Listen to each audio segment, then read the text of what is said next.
오늘 새벽 빗길을 뚫고 함께 모이신 우리 성도들에게 하나님께서 은혜의 단비를 내려주실 줄로 믿습니다. 예년 같으면은 눈이 내릴 철인데 비가 와서 지금이 가을인가 이렇게 생각을 느낄 정도입니다. 또 눈이 오면 눈이 오는 대로, 비가 오면 비가 오는 대로 또 은혜가 있습니다. 눈이 오면 온 세상이 하얗게 덮여서 하나님께서 우리의 죄와 허물을 흰눈처럼 그렇게 깨끗이 씻어주신다는 그런 은혜의 말씀이 떠오르고, 또 비가 오면 하나님께서 이른 비와 늦은 비를 때에 맞춰서 내려주신다는 하나님의 약속이 기억이 납니다. 돌이켜보면 이 자연 속에서 일어나는 모든 일들이 다 하나님의 말씀에 다 들어있습니다. 그것은 이 자연을 잘 관찰하면 우리 하나님과의 우리의 관계 속에 우리가 그 하나님을 어떻게 섬기고 또 동행해야 되는지를 알려주십니다. 또 태양이 내리쬐는 그 햇빛이 비치는 때는 햇빛과 그 단비를 심지어 악인에게까지 주시는 그 자비로우신 하나님, 그 은혜의 하나님을 우리에게 기억하게 합니다. 우리의 모든 삶의 영역이 하나님의 은혜 속에 있음을 기억하고 또 하나님과 동행하는 우리 모두가 되기를 축원합니다. 오늘 함께 나눌 주제는 모든 것을 아시는 분이 모든 것을 듣고자 하신다는 내용입니다. 우리가 지난 며칠간 살펴보는 하나님에 관한 속성은 하나님에 관한 한 부분을, 진리의 한 단편을 진리의 전부인 것처럼 확대하고 오해하는 것이 우리의 신앙생활에 매우 위험하다는 것을 우리가 깨닫고, 또 하나님에 대한 우리가 생각할 때는 정반대되는 영역인 것 같지만 그 모든 것은 하나님 안에서 하나가 된다. 하나님 안에서는 모든 진리가 하나의 진리이다. 그래서 우리는 진리의 한 단편만을 붙잡고 그것이 모든 것이라고 주장해서는 안 된다. 그럴 때 그 진리를 우리는 이념으로 만들어버리는 것이고, 또 진리를 상대화하는 것입니다. 진리는 절대적인 것이고 어떤 영역, 어떤 상황에서도 그 진리는 역사해야 진리인 것입니다. 우리의 삶의 문제에 대한 분명한 해답이 되어야 그것은 진리인 것입니다. 하나님에 대해서 우리가 생각할 때 내가 경험한 하나님, 또 내가 깨달은 그 하나님이 전부인 줄 알고 살아가다 보면 하나님의 성품과 점점점 멀어지는 그런 모습을 보게 됩니다. 결국 내가 하나님에 대한 올바른 지식과 이해 속에 있는가 아닌가는 무엇을 통해 알 수 있냐면 열매를 통해 알 수 있는 겁니다. 때로는 우리가 하나님을 알 때 모든 진리를 다 알 수 없어요. 분명히 어느 한 가지 진리를 깨달으면서 시작이 되는데 그 진리만이 전부라고 굳게 믿고 살아가다 보면 어느 한순간에는 자신이 비뚤어져 있는 것을 발견합니다. 성령님께서는 그러한 우리를 자꾸 올바른 방향으로 인도하시는 겁니다. 그래서 하나님에 관한 올바른 진리, 또 하나님을 아는 지식을 올바로 깨닫게 하시는 분이 성령님이신데, 그 성령님의 음성을 민감하게 듣지 못하면 자기 주장 아래, 자기의 생각 아래 그 하나님에 대한 지식을 놓는 것이죠. 그래서 내가 하나님을 우러러보는 것이 아니라 하나님을 내가 내려다보는 그러한 오류에 빠지는 것, 이것이 신앙이 이념화되고 또 진리를 상대화하는 매우 무서운 신앙인들이 걸리는 질병입니다. 특별히 오늘 본문은 기도에 관한 본문인데요, 제가 예전 기도에 관한 설교를 할 때도 제 체험, 간증을 말씀드린 적이 있어서 이미 들으신 분도 있고 또 오늘 처음 듣는 분도 있을 것인데, 오늘 주제와 관련되어 있기 때문에 다시 한번 말씀드립니다. 저에게 있어서 기도에 대한 큰 문제가 있었습니다. 그것은 어린 시절 주일학교에 언젠지 모르지만 어느 목사님 설교를 통해서였겠죠. 저에게 큰 은혜와 확신으로 다가왔던 말씀이, 하나님께서 모든 것을 다 아신다. 전지하신 하나님, 나의 모든 것을 다 아시는 하나님에 대한 말씀. 오늘 우리 양지 온누리교회 성도들이 찬양한 대로 시편 139편의 말씀 1절에서 4절에 보면 이런 말씀이 있죠. 오 여호와여, 주께서 나를 살펴보셨으니 나를 아실 것입니다. 내가 앉고 서는 것을 아시고 멀리에서도 내 생각을 아십니다. 주께서는 내가 길을 다니는 곳과 내가 눕는 것을 아시니 내가 하는 모든 일을 샅샅이 알고 계십니다. 오 여호와여, 내가 말을 혀에 담기도 전에 주께서는 그것마저 다 아십니다. 우리가 길을 가는 것, 눕는 것뿐만 아니라 내가 하는 일뿐만 아니라 내가 말을 혀에 담기도 전에 그것마다 다 아신다는 겁니다. 우리가 말을 해야 아시는 것이 아니라 말하기도 전에, 우리의 혀에 우리의 말이 담기기도 전에 그것마다 다 아신다. 또 이사야 65장 24절의 말씀을 보면 그들이 부르기 전에 내가 대답하고 그들이 아직 말하고 있을 때 내가 들어주겠다. 우리가 말하고 있을 그때 내가 이미 들어주겠다. 이런 말씀들. 또 이것 외에도 모든 것을 다 아시는, 있어야 할 것을 아시는 아버지라는 말씀도 산상수훈에 있습니다. 이런 말씀 중에 어느 본문 어느 말씀인지 제가 기억하지 못하지만 분명히 주일학교 때 제 마음속에는 이러한 말씀에 대한 확신이 제게 들어왔던 것 같습니다. 그래서 저는 기도하지 않았습니다. 저는 이 누군가로부터 이 하나님의 말씀을 듣고 다 아신다, 아멘, 마음속에 있던 거죠. 어린 시절인데, 그럼 자라오면서 대학생 시절을 보내면서 제 기도는 너무나 단순하고 간단하고 명료했습니다. 다 아시지요? 그러면 끝나는 거예요. 본래 말을 많이 하는 거를 좋아하는 스타일이 아니었기 때문이기도 하지만 내가 구구절절히 말하려고 하면 이런 말씀이 떠올라. 아니, 다 아시는데 내가 괜히 하나님 피곤하게 자꾸 그렇게 말씀드릴 필요가 있는가. 그래서 교회에서 가끔 저녁에 무슨 행사 있고 오다 보면 철야 기도할 때 어른들이 막 부르짖어 기도하고 그런 걸 보고 저는 이해를 못했어요. 참 어른들이 철이 없으시다. 다 하시는데 저렇게 왜 이렇게 난리들을 피우시는가. 그런 어린 시절의 그 마음, 그 모습을 보면서 아니, 성경에 분명히 다 아신다고 했는데. 그러면 저는 늘 그러한 프라이드를 가지고 기도를 할 때 언제나 마음속에 다 아시지요. 몇 초면 되는 거죠. 근데 제가 몰랐던 것은 쉬지 말고 기도하라, 너희는 부르짖으라, 너희는 찾고 찾으라, 그렇게 모든 것을 다 하나님께 아뢰라고 명령하시는 명령은 제가 듣지를 못한 거예요. 그러니까 저의 기도 생활은 거의 없다고 생각해도 될 만큼 다 아시죠? 라고 하는 그런 태도로만 하나님께 나갔던 거죠. 저는 하나님의 말씀을 몰랐던 것은 아니고 알았지만 한 부분만 알고, 모든 것을 다 아시는 하나님께서 모든 것을 듣고자 하시는 하나님이시다. 이게 서로 배치되는 것 같고 서로 모순되는 것 같지만 하나님은 우리의 말이 혀에 담기도 전에 아시는데 우리의 혀를 통해 말함으로써 하나님께 들려지기를 원하신다는 거죠. 이것은 모순이 아닌가라고 생각할 수 있지만 모순이 아닙니다. 그래서 대학 시절 언젠가 제가 어느 때처럼 기도할 때 이렇게 기도했습니다. 다 아시죠? 내 음성이 들려오는 거예요. 다 안다. 너는 아니? 너가 무엇을 구하고 있는지 아니? 너가 왜 구해야 되는지 아니? 이런 음성들이 들려오면서 내가 지금 무엇인가 심각한 것을 깨닫지 못하고 있구나. 그것을 알게 되었습니다. 모든 것을 아시는 하나님께서 왜 우리에게 모든 것을 다 듣고자 하는가? 또 쉬지 않고 우리가 기도하게 하라고 하시는가? 기도하도록 요구하시는가? 그 이유를 말씀 속에서 제가 찾게 되었습니다. 첫째로 그것은 모든 것을 이미 알고 계신 하나님 앞에서 우리가 자신을 정직하게 드러내고 자신이 무엇을 구하고 있으며 또 무엇을 구하고 있지 않은지를 우리 자신이 알아야 하기 때문입니다. 죄는 우리의 기도를 막습니다. 그런데 어떻게 막냐면 두 가지 측면에서 우리의 기도를 막습니다. 첫 번째는 기도 자체를 하지 않게 합니다. 이사야 59장 1, 2절에 보면 보라, 여호와의 손이 너무 짧아서 구원하지 못하는 것이 아니다.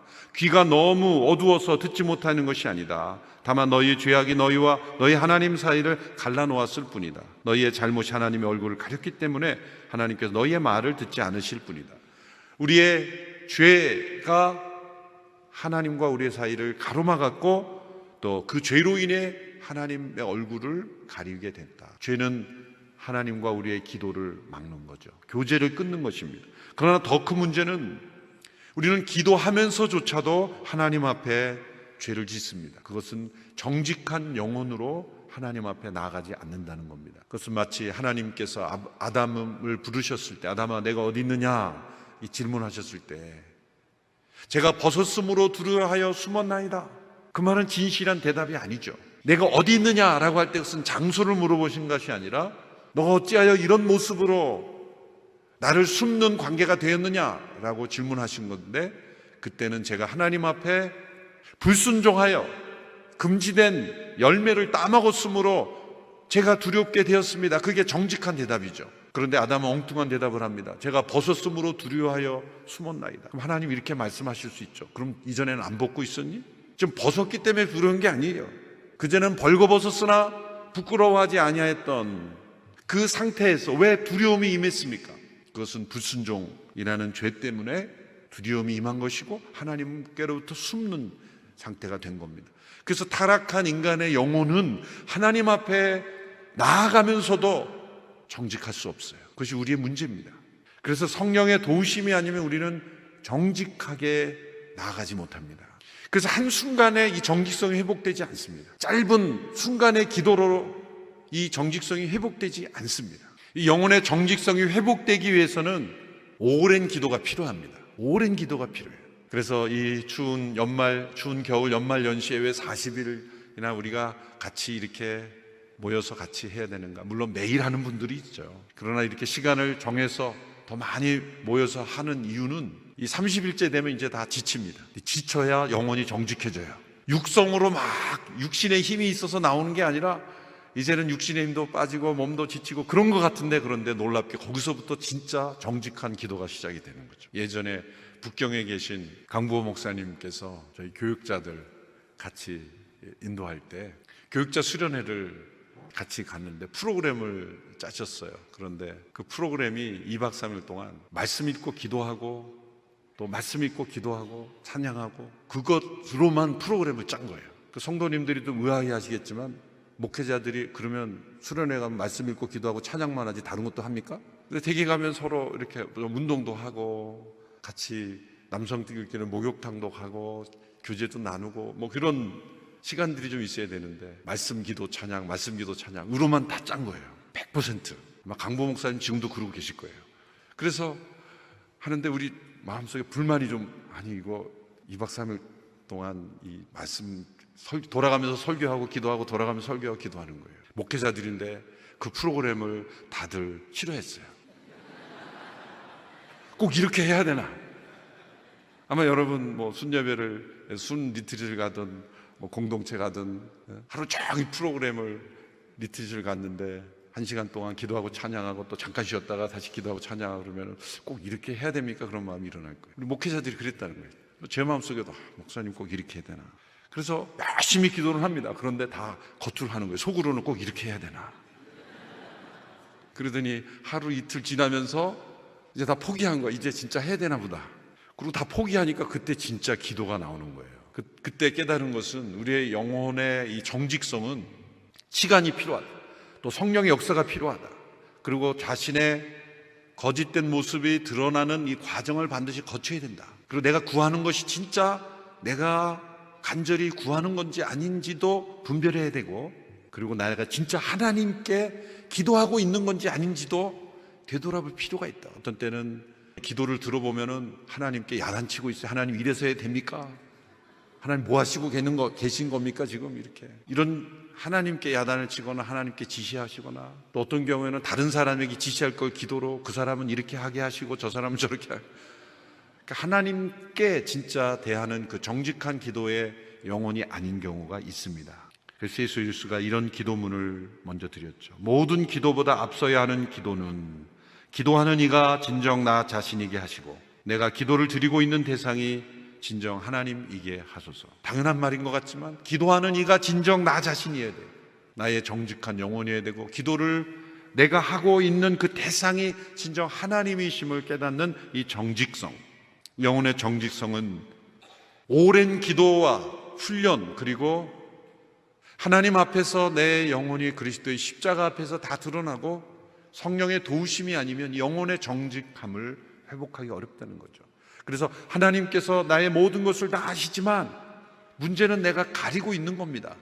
그래서 제가 들었던 음성이 맞는 겁니다. 너는 아니? 내가 모르는 거예요. 내 영혼의 정직한 상태를 내가 모르는 겁니다. 이방인들의 기도의 원리는 이 정직성이 없는, 단지 내가 정성을 들여 노력을 해서 신을 감동시킨다는 것, 그것에 기초한 거죠. 인격적인 하나님과의 사귐 속에 하나님 앞에 정직하게 내 영혼이 나아가는 것이 아니라, 또 자신이 원하는 것을 내가 믿는 신에게 많이 알려줘서 신이 움직이도록 하는 그런 열성과 정성, 감동 과마를 시키는 측면의 기도가 있는 것은 기도가 잘못된 방향으로 흐르는 것입니다. 모든 것을 아시는 분이 왜 모든 것을 듣고자 하시는지를 알지 못하는 겁니다. 그래서 예수님께서는 이것을 치유할 수 있는, 회복할 수 있는, 영혼의 정직성을 회복할 수 있는 한 가지 방법을 알려주신 겁니다. 6절의 말씀이죠. 오늘 본 마태복음 6장 6절의 말씀 같이 읽겠습니다. 시작. 너는 기도할 때 방에 들어가 문을 닫고 은밀하게 계시는 내 아버지께 기도하여라. 그러면 은밀하게 계셔서 보시는 내 아버지께서 내게 갚아주실 것이다. 왜 방에 들어가 문을 닫고 은밀하게 계신 하나님께 기도하라고 말씀합니까? 이것은 영혼의 정직성을 회복하게 하시는 하나의 방법인 것입니다. 물론 문을 닫고 혼자 있다고 해서 영혼의 정직성이 곧바로 회복되는 건 아니에요. 문을 닫고 방에 혼자 들어가 은밀하게 보시는 하나님 앞에서 그냥 깊이 잘 수도 있어요. 온갖 잡념 속에 있을 수도 있어요. 그러나 다른 어떤 사람이 아닌 내가 홀로 하나님 앞에 무릎 꿇는 그 시간은 확실히 다른 때보다 더 하나님 앞에 정직하게 나아갈 수 있는 중요한 길입니다. 그리고 하나님 앞에 영혼의 정직성을 가지고 나간 사람은 반드시 혼자서도 기도하는 영혼입니다. 그래서 스펄전 목사님은 혼자 기도하지 않으면 전혀 기도하지 않는 것이다 라는 말을 했죠. 기도의 삶을 살았던 로버트 맥체이는 하나님 앞에 홀로 무릎 꿇는 것, 그것이 인간 본연의 모습이다 라고 말하기도 했습니다. 그럼 우리가 함께 이렇게 기도하기도 하지만 혼자 기도하는 훈련도 반드시 중요한 겁니다. 혼자 있다고 해서 반드시 저절로 기도가 이루어지는 것은 아닙니다. 그러나 홀로 있는 때에 기도하는 것을 우리는 반드시 경험해야 모든 것을 아시는 아버지 앞에 내 영혼이 정직하게 드러나는 것을 자기도 알 수 있습니다. 하나님이 나를 어떻게 보시는가를 알려면 홀로 하나님 앞에 나아가는 영혼이 반드시 되어야 합니다. 우리가 함께 모여 기도하는 것은 혼자 기도할 수 있게 하기 위해서 모이는 거예요. 사람들이 외로워합니다. 왜 외로워할까요? 사실은 외로워하는 것이 아니라 두려워하는 것입니다. 외로움의 실체는 두려움입니다. 그 두려움은 혼자 있기를 두려워하는 것이죠. 왜 두려워합니까? 누구를 두려워합니까? 아무도 없는데? 자기를 두려워하는 겁니다. 자기 자신의 실체를 대면하는 것을 두려워하는 겁니다. 그래서 혼자 조용히 하나님 앞에 나아가지 못하고 세상의 온갖 뉴스와 또 소식과 사람들로 채우려고 하는 것이죠. 자신의 벌거벗은 모습이 하나님 앞에 나타나는 것이 두려운 것입니다.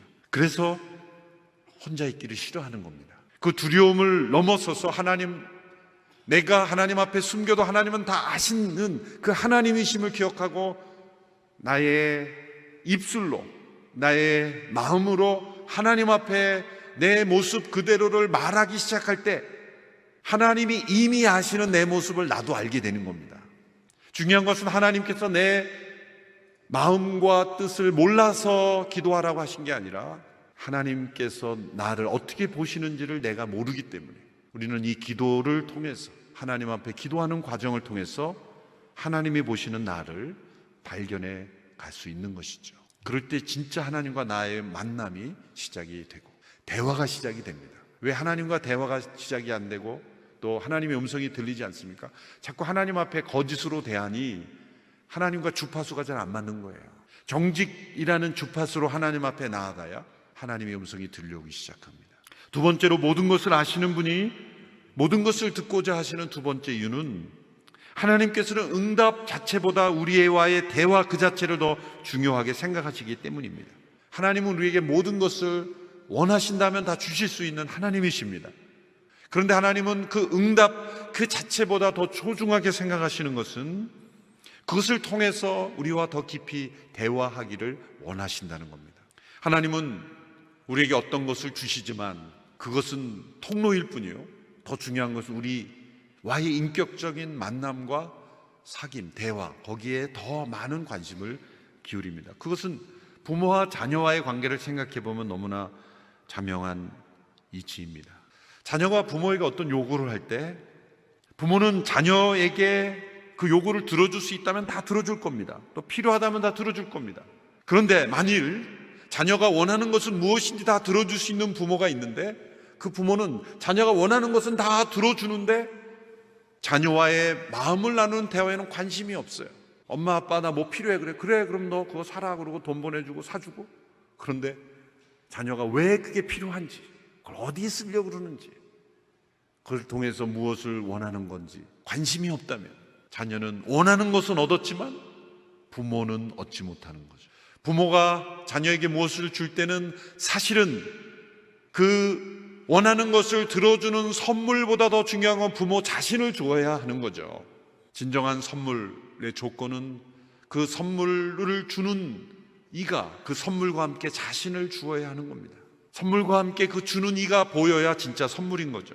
그런데 부모에게 많은 선물을 주지만 부모 자신을 주지 않는다면 그것은 자녀에게 깊은 상처가 될 겁니다. 또 정반대의 경우도 있죠. 그것은 자녀들이 부모에게서 원하는 것만 받으려고 하지 부모에게는 관심이 없을 때, 부모와의 인격적인 친밀함을 나누는 것에는 관심이 없을 때, 그것도 문제죠. 전 중고등학교 시절에 부모님과 떨어져서 서울에서 이렇게 자취하면서 살았는데 아버님에게 용돈을 조금 줄 때 꼭 일주일마다 와야 그 용돈을 줬어요. 저는 한꺼번에 좀 많이 주시면 제가 굳이 매주 안 와도 되는데 왜 이렇게 야금야금 주시는가 한번 불평을 했던 적이 있으니까 이렇게 얘기하시더라고요. 저를 정확하게 아시니까.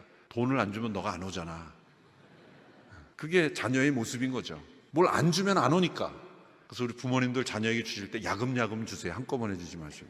자녀의 수준은 어쩔 수 없어요. 그래서 모든 부모가 주는 것을 믿기로 해서 결국 부모 자신과의 만남으로 연결을 해야 그것이 문제가 생기지 않습니다. 부모 자신과의 사귐 속에 연결되지 않고 많은 것을 주면 결국은 자녀가 잘못되더라. 따라서 우리가 이 기도를 생각할 때 우리가 그리스도인으로서 살기 위해 기도한다고 말하지만 사실은 기도하기 위해서 사는 것입니다. 기도가 방법이 아니라 그 자체가 중요한 목적입니다. 우리가 삶의 필요를 위해서 기도하는 게 아니라 우리는 삶의 모든 필요가 기도, 곧 하나님과의 대화, 하나님과의 만남, 하나님 그분을 알아가고 그분과 나와의 깊은 사귐 속에 들어가는 것이 바로 우리의 삶의 목적인 것이죠. 그래서 기도가 삶을 위한 수단이 아니라 기도 자체가 목적이 되는 것, 그것을 위해서 하나님께서 모든 것을 다 하시지만 모든 것을 듣고자 하는 겁니다. 부모는 자녀를 보면 자녀가 뭘 필요한지를 알죠. 그러나 때로 자녀가 구할 때까지 기다리지 않습니까? 엄마, 아빠, 나 이거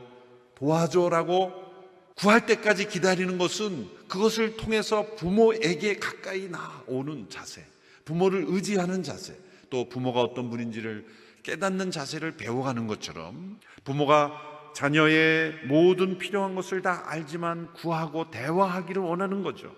그래서 세 번째 이유로 넘어갑니다. 모든 것을 아신 하나님께서 모든 것을 듣고자 하는 세 번째 이유는 하나님께 주신 모든 것은 내가 구한 것과 다를지라도 우리에게 꼭 필요한 것을 하나님께 주셨음을 알고 감사하도록 하기 위함입니다. 돌이켜보면 저의 삶에서도 하나님께서 내가 구하지 않은 것을 다 주셨어요. 다 채워주셨어요.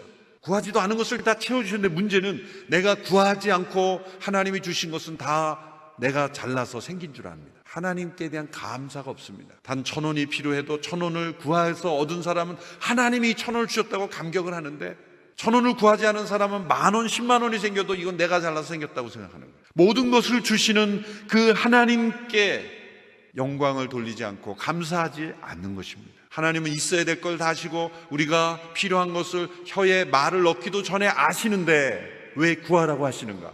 내가 구하고 하나님께서 주신 것은 하나님이 주셨음을 알고 하나님께 감사하는 생활을 하는 것, 그것이 우리의 영혼에 너무나 중요한 영혼의 체험이기 때문이고, 그리고 우리가 타락하지 않게 되기 때문입니다. 그래서 범사에 감사하는 것과 쉬지 않고 기도하는 것은 서로 연결되어 있는 것입니다. 쉬지 않고 기도하는 영혼만이 범사에 감사할 수 있습니다. 쉬지 않고 기도하지 않는 영혼, 모든 것을 구하지 않는 영혼은 범사에 감사할 이유가 없어요. 왜? 다 자신이 잘해서 능력으로 다 얻어진 것이기 때문에. 그러나 모든 것을 다 하나님께 구함으로 얻은 사람은 모든 것이 다 감사할 내용뿐입니다. 범사에 감사할 수밖에 없는 것이죠. 때로 거기에서는 나는 이것을 A라는 걸 구했는데 하나님께서 B라는 것을 주셨을 때 모든 것을 구하고 쉬지 않고 기도하는 사람은 나는 이것을 구했는데 하나님은 다른 것을 주셨구나. 나는 이것이 나에게 필요하다고 생각했는데 그게 진짜 나에게 필요한 것이 아니구나. 하나님 나에게 진짜 가장 필요한 것을 주셨구나. 그것을 깨닫고 감사할 수 있게 된다는 거죠. 이러한 기도문이 있습니다. 나는 힘을 달라고 기도했는데 하나님은 내가 하나님을 의지하도록 약하게 하셨습니다. 하나님은 내가 승리할 때 교만해지지 않도록 눈물도 함께 보내셨습니다. 나는 힘을 구했지만 하나님은 나를 약하게 했다는 거죠. 나는 빛을 달라고 기도했는데 하나님은 나에게 믿음을 주셨습니다.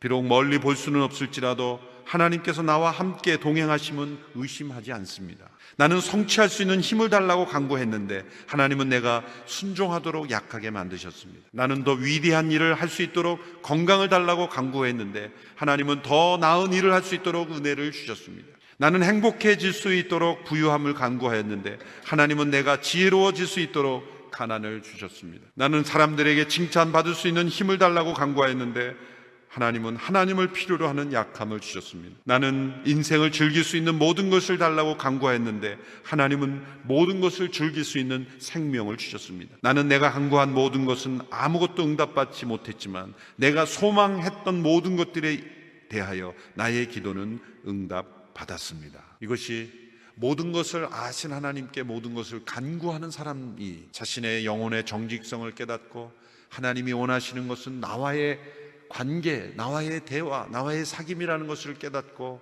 그리고 무엇이든지 하나님께 주신 것이 나에게 가장 좋은 것이고 또 바람직한 것이고 나에게 필요한 것임을 깨닫고 동행하는 영혼이 고백하는 기도입니다. 그러므로 우리는 쉬지 않고 모든 것을 아시는 아버지께 모든 것을 다 아뢰야 하는 것입니다. 우리의 삶의 모든 것을 하나님께 낱낱이 솔직하게 정직하게 기도하다 보면 처음에 무엇을 구해야 되겠다고 생각하다가 나중에 그 기도가 사라져버려요. 하나님의 임재 앞에서 성령의 도우심 앞에서 나의 기도가 바뀌는 것을 경험하게 돼요. 또 내가 구하지 않았지만 나에게 꼭 있어야 할 것을 구하게 하시기도 하고 또 구하지 않은 것도 주셨다는 것을 알게 됩니다. 그것이 모든 것을 아시는 아버지께 모든 것을 구해야 하는 이유입니다. 우리의 삶에 이러한 기도가 회복되며 또 이러한 기도 가운데 일평생 살아가는 기도가 우리의 삶의 목표가 되는 우리 모두가 되기를 축원합니다.